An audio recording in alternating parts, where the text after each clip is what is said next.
ये गरीबी बड़ी बेवफा है। ये गरीबी बड़ी बेवफा है, मारती पर है रोने न देती। दर्द दिल का दिल ही सहता, ये जुबां बयां करने न देती। इंसान गरीबी के आगे नतमस्तक हो जाता है, टूट जाता है, हतोत्साहित हो जाता है। एक ऐसी ही घटना महाभारत काल की है। भारद्वाज पुत्र द्रोणाचार्य शिक्षा पाकर के अपने गृहस्थ जीवन का निर्वहन कर रहे थे। कृपि के साथ एक उनका पुत्र था अश्वत्थामा। गरीबी का दौर चल रहा था। खेलने के लिए जाता, सभी बच्चे दूध पीकर के मक्खन खा करके आते और बताते कि मैंने आज दूध पिया है, मक्खन खाया है। और अश्वत्थामा से जब पूछते तो बोलता कि मेरे पास तो दूध नहीं है। सभी बच्चे हंसते, उसका मजाक उड़ाते। आकर के अपने माँ कृपि से कहा। कृपि सोची कि इस बच्चे का मनोबल कैसे बढ़ाया जाए। तो उसने चावल को पीसा और उसी का दूध बना करके उसको गिलास में पिला दिया और मुंह में भी कुछ चावल का लेप लगा दिया। यही क्रियाकलाप करने लगी वो। एक दिन द्रोणाचार्य पूछ बैठे कि ये क्या है। तो बताई कि यही चावल पीस करके मैं अश्वत्थामा को पिलाती हूं, क्योंकि उसका मन उत्साहित न हो पावे। द्रोणाचार्य के हृदय में बहुत गलानी हुई कि मैं कैसा पिता हूं जो पुत्र के लिए दूध की भी व्यवस्था नहीं कर पाता। सोचे कि मेरा मित्र द्रुपद जो मेरे साथ गुरुकुल में शिक्षा प्राप्त किया है, मेरा मित्र है और अब पांचाल देश का नरेश बना है। मैं जाता हूं उसी से एक गाय मांग लाता हूं। पहुंचे द्रुपद के दरबार में। वहां दरबार सजा हुआ था, राज्याभिषेक का कार्यक्रम चल रहा था। द्रोणाचार्य बोले, मित्र तुम्हें सिंहासन पर बैठे देखकर मैं बहुत प्रसन्नचित हो रहा हूं। फिर बोले कि तुम हमारे मित्र हो और हमें एक गाय की आवश्यकता है, मुझे प्रदान कर दो। पांचाल नरेश द्रुपद आवेश में आ गए। बोले, तू मित्र कहाँ है मेरा? मित्रता बराबर में होती है, कहाँ मैं राजा और कहाँ तू भिखारी। एक भिखारी और राजा में कैसे मित्रता हो सकती है? अगर तू भिखारी बनकर, याचक बनकर अगर मांगता तो एक नहीं मैं 50 गायें तुम्हें दान कर देता, लेकिन मित्र के नाम पर तुम्हें कुछ नहीं दूंगा। वो बचपन की बातें भूल जाओ, बचकानी बातें भूल जाओ। अब युवा हो गए हैं हम और तुम, तो मित्रता बराबर में होती है। अब ये मित्रता ठीक नहीं है। तुम याचक बनकर मांगो तो गाय दे दूं, लेकिन स्वाभिमानी द्रोणाचार्य तिल मिलाए और तिल मिला करके फिर वापस लौट आए। हस्तिनापुर के तरफ प्रस्थान कर गए। जा ही रहे थे कि राजकुमार हस्तिनापुर के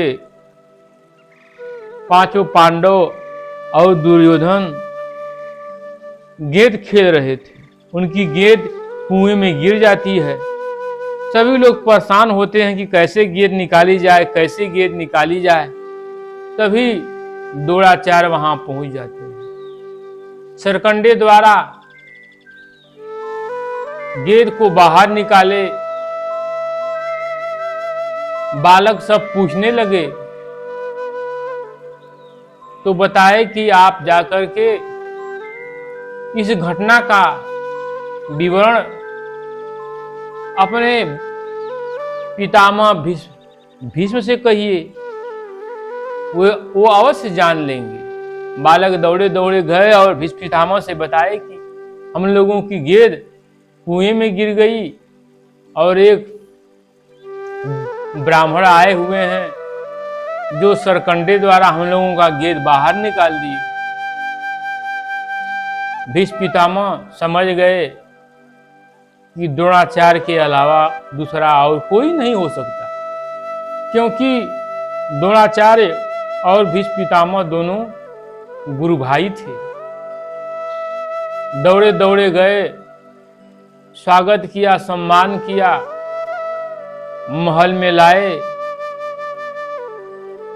रहने के लिए राजमहल दिया, भोजन सारी व्यवस्थाएं की और शिक्षा देने के लिए बालकों को उन्हें नियुक्त कर दिया। शिक्षा देने लगे, धनुर्विद्या सिखाने लगे, गदा का ज्ञान देने लगे सभी राजकुमारों को। देते देते जब सभी अपने अपने विद्या में निपुण हो गए, फिर एक दिन पांडव और कौरव दोनों पूछे कि गुरुदेव आपको गुरुदक्षिणा में क्या चाहिए। फिर द्रोणाचार्य बोले कि आप लोग गुरुदक्षिणा देना चाहते हो। कौरव और पांडव दोनों बोले कि गुरुदेव गुरुदक्षिणा तो देना अति आवश्यक। फिर बोले कि जाओ उस दुष्ट द्रुपद को बंदी बना करके मेरे सामने उपस्थित करो। पहले मौका दुर्योधन को मिला। दुर्योधन सेना लेकर के पहुंचा रण मैदान में द्रुपद से लड़ने के लिए, लेकिन दुर्योधन का कोई पारावार, कोई बल बुद्धि या काम नहीं दिया। लाचार होकर के रण मैदान से भागकर खड़ा हो गया, पराजय हो गया, नहीं द्रुपद को पकड़ कर ला पाया। फिर पांडव जाने के लिए तैयार हुए। युधिष्ठिर बोले कि गुरुदेव हम लोगों को आज्ञा हो, हम लोग जाएं गुरुदक्षिणा के लिए उद्योग करें। बोले कि आप भी सेना ले लो। युधिष्ठिर बोले कि गुरुदक्षिणा तो हम लोगों से मांगी गई है, फिर सेना की क्या आवश्यकता है। पांचों पांडव गए।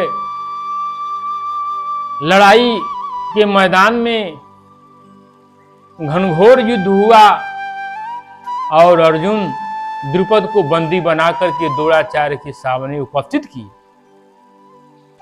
फिर द्रोणाचार्य उसी दिन की घटना को याद करते हुए बोले कि तू तो मित्रता नहीं निभा सका, लेकिन आज तू मेरा बंदी है। मैं तुझे आधा राज्य देता हूं, क्योंकि तू मेरा मित्र है, और आधा राज्य अश्वत्थामा को देकर के उसे राजा घोषित कर दिए। तो कहने का तात्पर्य है कि मित्रता क्या चीज है। अमीरी और गरीबी तो आज कुछ और है तो कल कुछ और हो जाएगा। मित्रता का प्रमाण भगवान श्री कृष्ण ने दिए, जो सुदामा को प्यार दे करके, दुलार दे करके, नैनन से उनके पैर को धोए, नैनन के आंसू से सुदामा का सम्मान किया, मान रखा, हृदय से लगाया। तो मित्रता क्या चीज है, इसको निभाना चाहिए। समय बदल जाए तो ऐसा नहीं करना चाहिए जो द्रुपद ने द्रोणाचार्य के साथ किया। कहने का तात्पर्य है, उदाहरण वही होना चाहिए जो श्री कृष्ण ने सुदामा के साथ किया। प्यार देकर, दुलार देकर के सब कुछ दिया, सम्मान किया, गले से लगाया। वरना संसार में क्या है, कुछ साथ नहीं जाएगा, सब कुछ यहीं नष्ट भ्रष्ट हो जाएगा। प्रेम, भाईचारा, सब कुछ निभाना है और संसार में यही रह जाता है, सब कुछ तो छूट जाता है। इसलिए मित्रता निभाइए, भाईचारा निभाइए, प्रेम निभाइए, सुंदर स्वभाव बनाइए और अपने समाज को, अपने परिवार को संगठित बनाइए, प्यार दुलार बांटते चलिए।